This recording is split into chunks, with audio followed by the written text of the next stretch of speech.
আসসালামু আলাইকুম। আ আজকের ভিডিওটা খুবই মর্মাহত মনে বানাচ্ছে বুঝছেন?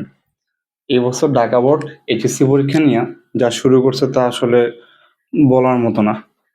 যে কাজটা করছে এটা হচ্ছে ঢাকা বোর্ডের আজকে আসা এমসিকিউ এটা।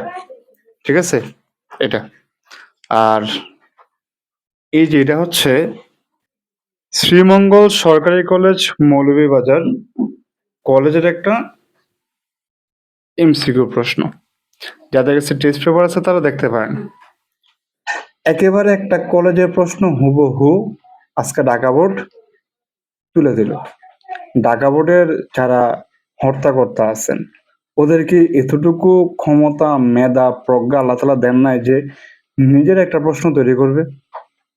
এটা কোন ধরনের কাজ?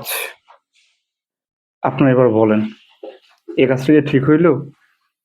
এই যে এতগুলো বাচ্চা পরীক্ষা দিল, এমনিতেই সারা বাংলাদেশে একেকটা বোর্ডে একেক ধরনের কোশ্চেনের পরীক্ষাটা হয়।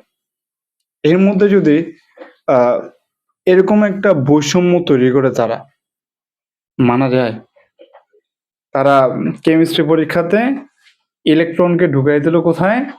নিউক্লিয়াসের মধ্যে। ফিজিক্সে ফার্স্ট পেপারে সম্ভবত ২ টা সিকিউতে খুব ভালো মানের তারা গড়মিল করল। আজকে তারা বায়োলজি বহু নির্বাচনীতে এই কাজটা করল। প্লিজ এরকম কাজ আর কইরেন না। এটা ভালো দেখায় না। আজকালকার দিনের বাচ্চারা খুবই স্মার্ট। আপনাদের কাছ থেকেও প্রচুর স্মার্ট। একটু নিজেদের মেধাটা খাটায় কোশ্চেনটা বানাইতেন, অনেক স্টুডেন্টদের জন্য অনেক, অনেক উপকার হইতো। এটা আসলে ঠিক হইল না। আমি আবারও বলছি, এমসিকিউটা হচ্ছে শ্রীমঙ্গল সরকারি কলেজ মৌলভীবাজারের এমসিকিউ।